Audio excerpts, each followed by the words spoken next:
Bonjour à tous, c'est Romain, vous êtes sur Job Teaser et vous regardez The Big Talk. Aujourd'hui, on va faire un focus sur le job de Florentin. Il est très exactement ingénieur R&D innovation au sein du groupe Atlantique. Salut Florentin. Salut Romain. Comment vas-tu? Ça va et toi? Ouais, ça va bien. Je suis ravi de t'accueillir. Je suis ravi que tu viennes nous présenter ton job, ingénieur R&D innovation. Avant qu'on parle de ton job, moi ce que j'aimerais c'est que tu me pitches le groupe Atlantique en moins de 30 secondes. Allez, je vais te donner une minute. Allez, une minute. Ok, donc le groupe Atlantique, c'est un gros groupe international, mais qui est à la base une entreprise française qui a été créée à La Roche-sur-Yon et qui est aujourd'hui en fait le leader français sur les solutions de confort thermique. Donc, ça peut aller de la pompe à chaleur à la chaudière, en passant par les ballons thermodynamiques ou les radiateurs. Et voilà, c'est un peu la mission du groupe Atlantique. Faire du confort thermique accessible au plus grand nombre. Et toi, tu bosses dans quel pôle? Et du coup, moi, je travaille au sein du pôle APC, qui se concentre sur les pompes à chaleur et chaudières. Et encore plus précisément, je suis au sein du service innovation pompe à chaleur, dont la moitié de l'effectif est à Lyon et l'autre moitié de l'effectif est à Lille. Et moi, je suis dans l'effectif de Lyon. Et donc, le but de ce service, en fait, ça va vraiment être de créer les nouveaux produits des futures gammes de pompes à chaleur du groupe Atlantique. C'est parfait. Bravo. Merci. Tes 3 missions clés là au quotidien, c'est quoi concrètement? On va parler innovation. Ouais, ça marche. Du coup, ma première mission clé, c'est la gestion d'avant-projet ou de projet innovation, comme on peut appeler ça. Là, le but, en fait, c'est de mener à bien un projet dans sa phase d'innovation avant qu'il passe dans sa phase de développement, où là, il sera plus géré seulement par le service innovation dont je fais partie, mais par le bureau d'études dans son ensemble. Donc en fait, mon service, il joue un peu le rôle d'incubateur d'innovation, si on veut. Et donc pour ça, concrètement, en fait, on va vraiment travailler sur des nouvelles solutions innovantes, des nouvelles idées de produits à faire émerger avec une équipe d'avant-projet dédiée. Et c'est moi qui anime cette équipe d'avant-projet, qui va être constituée au maximum de compétences un peu diverses, donc avec des gens du service achat, du service industrialisation, qualité, enfin un peu de tout, pour avoir déjà, en fait, à la fin de cette phase d'innovation, un projet le mieux et le plus ficelé possible, en fait, pour qu'il puisse passer facilement en développement pour le chef de projet derrière. Ouais, parce que concrètement, c'est quoi ton livrable, toi, sur cette phase-là? Du coup, à la fin de cette phase d'innovation, nous, ce qu'on fait, c'est qu'on prévoit un kick-off. Et lors de ce kick-off, en fait, on présente un premier prototype fonctionnel, un premier dossier technique très complet avec les dimensionnements de tous les composants, etc. Et si on peut, des premiers résultats d'essai en laboratoire. Trop bien. Et je suppose que tu as aussi, parce que tu parles d'innovation, et en innovation, on parle énormément de veille. Je suppose que c'est une de tes missions, la veille? Ouais, complètement. En fait, on en fait beaucoup de veille à la fois. Tu l'as fait sur quoi? Concurrentielle et normative. Donc, c'est les deux. En fait, soit on regarde un peu ce que font les concurrents lors de salons, lors de benchmarks, ou simplement les annonces sur leur site, sur leur livret, etc. Et il y a aussi de la veille normative pour se tenir au courant des normes qui sortent, parce que les normes et les réglementations sont aussi très importantes dans ce qu'on va mettre en place derrière comme solution. T'as d'autres rôles au quotidien? C'est quoi tes autres rôles? Alors du coup, une seconde mission, c'est vraiment quelque chose de beaucoup plus à proprement parler de la recherche et développement. Et ça va te perdre un peu avec ce que je disais avant, parce qu'en fait, dans la phase d'innovation, je suis à la fois le chef de projet qui anime l'équipe, mais aussi dans cette équipe, je suis le référent technique en thermodynamique. Donc là, pour moi, c'est des choses beaucoup plus d'ingénieurs, beaucoup plus théoriques, donc des dimensionnements de composants, des calculs d'efficacité, des rédactions de cahiers des charges techniques, de la simulation, des essais en laboratoire, plein de choses. Et c'est vraiment en parallèle de cette partie innovation, effectivement. Puis tu as une troisième mission, je crois, qui est en fait le référent technique, finalement, de ce produit dans son développement. C'est ça. Alors après, dans le temps, quand il passe en développement, puis en vie série, je reste le référent technique sur ce produit. Et donc, s'il y a la moindre problématique ou question technique ou théorique qui fait appel à des notions de thermodynamique ou de thermique, c'est moi qu'on vient chercher pour les aider. Mais si, c'est Florentin de la thermodynamie. Exactement. T'en parlais, tu commençais à en parler. Moi, ce dont on aime bien parler là, dans The Big Talk, c'est des enjeux qui régissent ton métier. Qu'est-ce qui au quotidien régit ton métier? Alors, au quotidien, la vraie première chose qui régit le métier en ce moment, c'est les enjeux environnementaux. Évidemment. Tout le monde y pense à ça forcément au premier. Et donc, ça va vraiment être de soutenir et d'accompagner au maximum la transition bas carbone et la minimisation de l'empreinte écologique. C'est-à-dire que ce soit sur vos produits ou que ce soit même dans la consommation de vos produits pour aider les clients finaux. C'est ça. Nos produits, faire en sorte qu'ils soient à partir d'énergie propre, faire en sorte qu'ils soient aussi faits avec des matériaux le plus proprement possible et faire en sorte aussi que derrière, on les utilise de façon la plus économique possible pour le client. Et qui respectent évidemment, tu parlais de normes tout à l'heure, les normes en vigueur. C'est ça, tout à fait, les nouvelles normes françaises et européennes qui sortent. Mais du coup, je suppose que ça doit être un gros travail d'innovation parce que finalement, c'est toujours de la contrainte en fait, ces normes. Ouais, c'est ça. En fait, du coup, cet enjeu environnemental, ça nous pousse vers des enjeux techniques parce que, en fait, ces normes, ces nouvelles réglementations, elles vont pouvoir être, comment dire, vous allez pouvoir y répondre. C'est ça, qu'à partir de véritables ruptures technologiques ou des vraies innovations. Et donc, ça pousse à l'innovation en fait en permanence, ces normes et ces réglementations. Donc, c'est vachement intéressant finalement pour nous. Toi, tu prends du plaisir à les repousser. Ça a l'air contraignant comme ça de prime abord, mais en fait, pour nous, c'est vraiment un vecteur d'innovation, un vecteur de nouvelles réflexions. Donc, c'est vraiment intéressant. C'est de la contrainte que naît l'innovation, effectivement. Et du coup, après, qu'est-ce que tu as d'autre comme enjeu? Je crois qu'on avait discuté ensemble d'un enjeu international, c'est-à-dire comment cette entreprise qui à la base était très franco-française va s'internationaliser. Ouais, c'est ça, il y a un véritable enjeu marché parce que le marché de la pompe à chaleur, c'est vraiment en nette accélération en ce moment, que ce soit en France, en Europe, à l'international. Et donc, en fait, le groupe Atlantique essaye vraiment de passer d'un leader français où il est vraiment bien installé aujourd'hui à un leader européen. On a déjà une bonne place en Europe, mais on n'est pas leader. Et donc, essayer de passer leader sur ce segment-là. C'est cool. Et du coup, en fait, ça va complètement de pair aussi avec les nouvelles normes parce qu'elles sont de plus en plus européennes et donc globalisées, en fait. Et donc, avec des produits qui répondent à une norme aujourd'hui, en fait, on va répondre à la problématique de tous les pays européens, voire internationaux. Donc, il y a vraiment un élan vers l'internationalisation. Quand tu parlais effectivement de veille normative, je suppose qu'il y a toute une veille sur les normes internationales aussi. Ça doit être impressionnant, un volet impressionnant. Complètement. Alors ça, pour le coup, je gère ça pas tout seul parce que c'est énorme comme travail. Donc on est plusieurs là-dessus. Il y a même un référent complet sur les normes et sur la veille normative. Alors, on aime bien aussi parler un petit peu des clichés qu'on entend beaucoup sur ces métiers. C'est vrai que sur le métier d'ingénieur, souvent on entend beaucoup les ingénieurs, c'est des geeks. Est-ce que tu es un geek, toi? Je suis pas du tout un geek. Non, vraiment pas. Je suis pas du tout jeu vidéo ou quoi que ce soit. Mais c'est effectivement un cliché qu'on entend beaucoup. Enfin, en tout cas, que même moi j'avais en rentrant en école d'ingénieur. Tout bêtement. C'est drôle. J'allais tomber avec des geeks à lunettes qui font du code derrière leur derrière leur ordinateur toute la journée, etc. Et en fait, c'est pas du tout la réalité, parce que déjà, il y a 1000 ingénieurs différents qui existent. Enfin, tu peux parler d'ingénieurs innovation comme moi, mais il y a des ingénieurs industrialisation, qualité, développement, chef de projet, chef de produit. Enfin, il y a une infinité de jobs différents. Et même moi, dans mon cas d'ingénieur innovation, où ça se prêterait presque plutôt bien au cliché du geek un peu caché derrière son PC, en fait, c'est pas du tout la réalité parce que il y a forcément un peu de temps incompressible passé derrière un ordi à faire de la théorie, etc. Mais il y a aussi énormément de temps et même la majorité qui est passée à faire des réunions entre équipes, de la gestion de projet, de la rencontre avec des fournisseurs, même du prototypage, du bricolage. Enfin, c'est vraiment super divers, quoi. Ok. Ça m'amène à un autre sujet qui est en fait... Effectivement, nous, quand on pense ingénieur, et je pense que c'est ce que tu as ressenti aussi quand tu étais en école d'ingénieur, on pense souvent à ingénieur automobile, ingénieur aéronautique. Il n'y a pas que ça, finalement. Non, pas du tout. C'est vraiment un autre cliché qu'il faut casser. C'est que on a un peu l'impression que pour être ingénieur aujourd'hui dans l'industrie en France, il faut forcément être dans l'aéronautique ou l'automobile.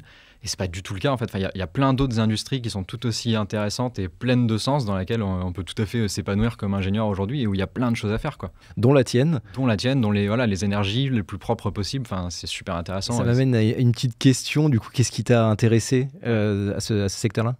Moi, déjà, pour parler un peu ingénieur, la physique de l'énergie, c'est toujours quelque chose qui m'a plu. C'est ce que je voulais faire, c'est ce que je voulais apprendre. Je trouve ça vraiment passionnant de comprendre comment les choses fonctionnent, comment les vecteurs énergétiques se forment.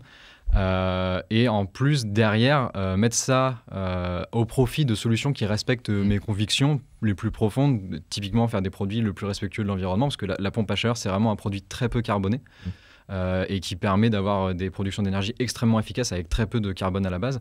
Enfin, voilà, mettre mes connaissances au profit de ces énergies le plus renouvelable possible, pour moi, c'était vraiment important. Et puis, on avait discuté aussi d'un cliché qu'on entendait, que tu entendais beaucoup, c'était effectivement le fait de travailler dans un grand groupe. C'est même un cliché dont moi j'avais peur en fait en sortant d'école. C'est drôle d'avoir ça.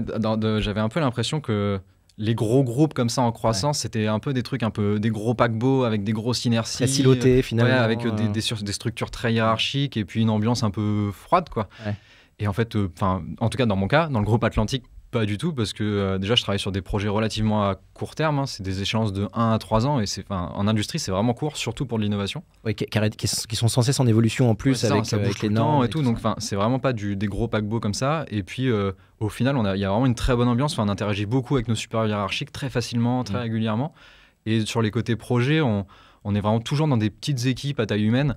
Donc on a vraiment toujours des ambiances assez agréables, chaleureuses, où on essaye à peu près tous en fait d'être sérieux sans trop se prendre au sérieux quoi, au maximum. Si on se projette un peu dans quelques années, là, comment tu vois évoluer ton métier? Qu'est-ce qui va changer concrètement? Un truc qui va changer, ça va être le recours de plus en plus massif à la simulation.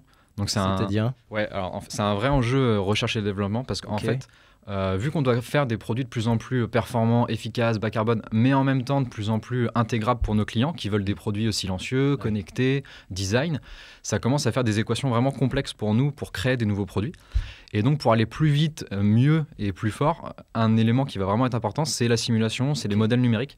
Donc, en fait, ça va être créé sur ordinateur, des pompes à chaleur numériques, des environnements numériques, c'est-à-dire un bâti, un immeuble, une maison avec une pompe à chaleur intégrée, des solutions à l'intérieur qu'on va venir pouvoir tester en fait numériquement. Ce qui permet de ne pas faire de tests, pas faire de prototypage. Enfin, ça permet de gagner un temps fou, un argent fou et de tester beaucoup plus de choses que ce qu'on aurait pu faire dans la réalité. Parce qu'aujourd'hui, vos prototypes, ils sont physiques, entre guillemets. Alors aujourd'hui, on commence à avoir les deux. On commence à avoir un petit peu de simulation. Je fais partie en gros des premiers embauchés qui ont mis en place la simulation dans le groupe, mais c'est encore vraiment rare en ce moment dans le groupe encore. Et donc aujourd'hui, effectivement, 90% de nos tests et de nos prototypes, c'est des prototypes physiques. Ouais, donc on parle d'innovation, mais pas que sur les produits, en fait, sur les process aussi. Ouais, sur les process, c'est la façon dont on innove. Qu'est-ce qui va évoluer? Autre chose qui va évoluer? Ouais, autre chose qui va évoluer, c'est un peu l'industrie qu'il va falloir mettre en place parce que vu que le marché est vraiment en pleine croissance, le groupe va déjà forcément devoir augmenter ses effectifs. Ça, c'est clair et net. Et donc ça, en plus, ce qui est intéressant, c'est que ça va être sur toute une chaîne de valeur industrielle. Ça va partir de l'innovation jusqu'à la commercialisation. Donc ça fait tout un panel d'ingénieurs différents dont on va avoir besoin et plein d'autres postes. Mais il va surtout falloir, pour le groupe, s'enrichir d'un point de vue industriel pour rester capacitaire en fait, c'est-à-dire augmenter nos moyens industriels, nos machines de production, etc. Et je pense qu'un vecteur qui est vraiment important, ça va être de s'orienter au maximum vers une industrie 4.0, on appelle ça.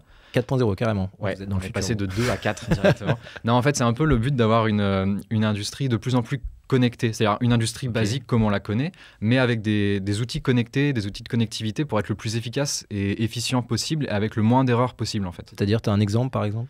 C'est-à-dire qu'en fait, typiquement, quand on va venir assembler une pompe à chaleur aujourd'hui, t'assembles des pièces une à une et en fait aujourd'hui par exemple elles sont toutes badgées numériquement pour voir si c'est la bonne pièce qui va bien à cet endroit-là dans ce moment-là du process.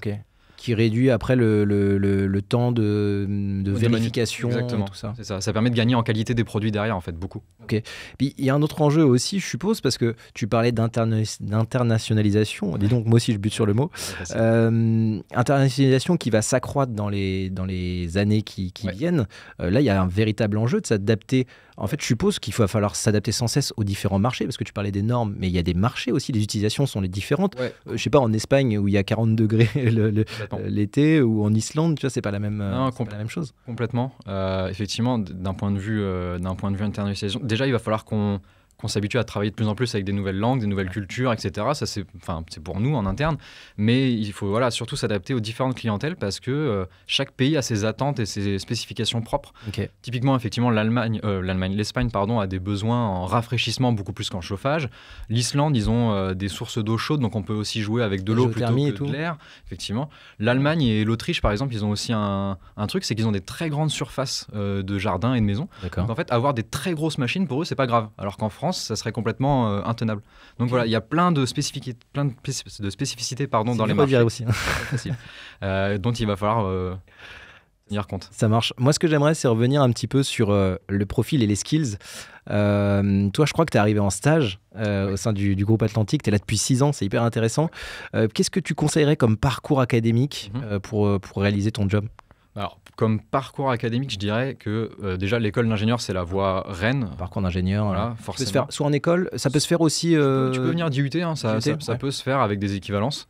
Dans tous les cas, une école d'ingénieur ou un IUT, en physique, c'est la meilleure des choses à faire. On est obligé de faire une école d'énergétique ? Non, pas forcément. Enfin, moi, pour le coup, il y avait un enseignement énergétique assez restreint. C'était pas ma spécialité vraiment. Et je trouve pas que ça soit indispensable. Le seul truc que je trouve qui est indispensable, c'est d'avoir un bon côté physique des choses et une notion de thermique un peu, et puis de bilan de chaleur, de bilan d'énergie, mais sans forcément avoir fait de la thermodynamique, parce que c'est vraiment un domaine complexe dont, on l'étudie pas forcément à l'école, et puis ça peut s'apprendre complètement pendant le métier, il n'y a pas de problème. Et si tu avais un top 3 des skills à développer pour faire ton job ? Si on parle de skills académiques, du coup, déjà la maîtrise de l'anglais, c'est essentiel. C'est vraiment un truc super important. Moi, tous les jours au quotidien, je parle anglais, que ce soit à l'écrit ou à l'oral, je pratique l'anglais tous les jours. Ensuite, je dirais que du coup, c'est ce que je disais, c'est savoir maîtriser les bilans de chaleur, les bilans d'énergie, les bilans thermiques. En fait, c'est une physique plus facile, plus basique que la thermodynamique, mais qui permet d'apprendre la thermodynamique derrière facilement si on a déjà ça comme base. Et derrière, peut-être un dernier skills. Parce que tu parlais tout à l'heure simulation. Est-ce qu'il faut avoir des bases en simulation? Alors, je pense qu'il faut avoir au minimum des bases dans un logiciel ou deux. En fait, ils se ressemblent tous, en fait. Donc, on n'est pas obligé d'être calé sur le logiciel que l'entreprise utilise, mais avoir des bases en simulation, en 3D ou en 2D. Il y a les deux types qui existent. Mais après, effectivement, peu importe le logiciel, ils se ressemblent tous. Mais c'est vrai qu'avoir des bases, c'est un bon skills pour rentrer dans la vie en entreprise. Et dans ton discours, j'ai un peu identifié d'autres soft skills. J'ai l'impression qu'il y a aussi une grosse partie management, tu en parlais tout à l'heure parce que tu gères différentes équipes dans tes projets.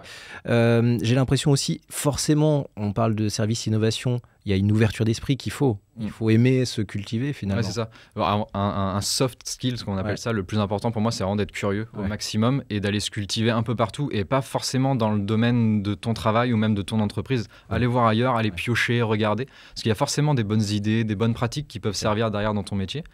Ensuite, dans le côté management, un soft skill super important, je trouve, c'est de savoir interagir en équipe, savoir être en équipe et d'être bienveillant en fait et agréable avec les gens en général et surtout profiter des qualités de chacun parce que chacun a des qualités extrêmement diverses et dans un projet comme ça où on a besoin vraiment d'embarquer une équipe pour que ça se passe bien, savoir profiter de chacun, c'est vraiment super important. Un dernier tips là, pour les étudiants qui nous regardent? Un dernier tips, je dirais d'ouvrir ses chakras au maximum, d'aller fouiller un peu partout, mais même dans le domaine qu'on veut en fait, parce que moi quand je suis rentré pour la première fois dans le groupe Atlantique, j'allais faire des chaudières, c'est pas le truc le plus sexy et lequel on pense au premier quand on sort d'école d'ingénieur. Et en fait, là maintenant, je m'épanouis vachement, c'est super intéressant. Et voilà, d'aller fouiller, d'aller retrouver les trucs qui sont pas forcément les plus évidents, de regarder. Pour être ingénieur aujourd'hui en France, il n'y a pas que l'industrie automobile et aéronautique, on peut aller faire plein d'autres choses. Et puis même de ne pas hésiter à se reformer en cours de route, d'apprendre des nouvelles choses, de voyager entre les services, de voyager entre les sites de l'entreprise. Essayer d'avoir une carrière dynamique, de se faire plaisir. Ce qui est cool, c'est qu'on sent que tu as trouvé un job qui a vraiment du sens pour toi. Tu as trouvé vraiment ta voie, j'ai l'impression. Oui, carrément. Trop cool. Merci beaucoup, Florentin, d'être venu nous parler de ton job. Merci à vous tous de nous avoir suivis. J'espère que ça vous aura intéressé.